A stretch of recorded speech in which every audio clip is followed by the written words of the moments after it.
good morning, good evening, and of course, good afternoon. I'm Jack, one half of the Havana Gentleman. We've all got a lot of problems at this period. We've got a lot of, we can't go outside, we can't do anything, we can't go and buy anything, which creates one large problem for a cigar and pipe smoker. What is that, you may ask? Well, you've seen the title of the video, so you know exactly what it is. Fucking Boveda packs. Now, as amazing as these things are, we love them, they keep everything fresh and humid and it's great. They are a pain in the ass. Reason being is that they don't last very long and you've got to keep buying them. And yes, they're cheap. And yes, you could buy them in bulk, absolutely.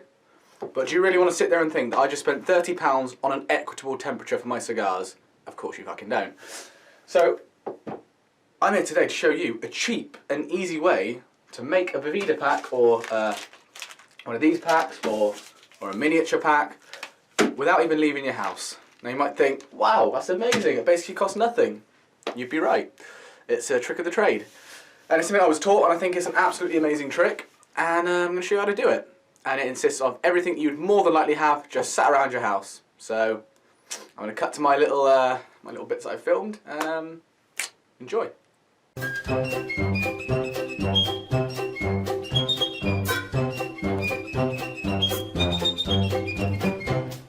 Okay, so to start off you need 4 simple ingredients. You just need any ordinary household kettle, a glass dish or some kind of container which isn't going to melt, like a sponge you'd use to clean your car which obviously hasn't been used and is covered in chemicals, and just a simple plastic bottle as you saw there which my lovely partner owns, hence the pinkness. So the first thing we're going to do is we're going to boil the kettle, you know, the standard stuff, as if you're making a macchiato or a latte, whichever is your preferred choice. You put the boiling water into your dish, which obviously have one that doesn't melt because it's going to be a bit hot. That is then going to distill the water essentially and make it nice and clean. You could buy distilled water from a shop for probably about a pound or $1, but it is, you know, it's cheaper just to do it this way. I'm going to put it in the container so we can reuse it, and we are just going to soak the sponge. Make sure your worktop is nice and clean. Use some Dettol on that son of a gun and just make sure it's nice and tidy, because we don't want that going into our cigars, do we? And then just soak the sponge, and all you're going to do is just grope it, massage it into the sponge so it just sort of seeps in and it's lovely and moist. Yeah, that's it. Lovely and moist. If there's no moisture, then it don't make sense.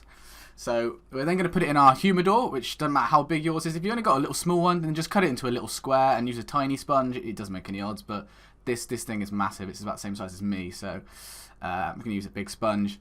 And then just leave it in there, out in the open. Leave your cigars out in the open, or else it's not going to do anything. And you should get it to a nice 69–70%. So nice and easy. And it is as easy as that. Within no time, you'll be at a solid 69–70% it gets to usually for me. But I've only just started using it recently, but it's so easy and simple, and it's perfect for the virus season where you can't go out to shops, and shops certainly aren't going to bring it to you, unless you're a shop as good as Leaf and Bean in Bradford, which in that case they are amazing. But 9 times out of 10, your shops are going to be able to do it. So that is a trick that will keep you safe this, not this period, this holiday, this pandemic. It will keep your cigars as safe as I hope you all are. So without further ado, I've been Jack, and I'm going to keep you up to date with some of these cheap tricks. And as you know that we are British, of course, and our little trait is that we are cheap bastards. So we know all the tricks of the trade for saving money. It's what we do best. So I hope you've enjoyed and I hope it's helped out some of you. If so, brilliant. And I'm going to be back at you with some more cheap little tricks for you in the next few weeks. So thanks a lot, chaps. Have a coffee on me, and I'll see you guys in the next video. What's our outro again? Fuck. I've been Jack, and we have been the Havana Gentleman. We should probably be shooting off now, so I'll just get cracking.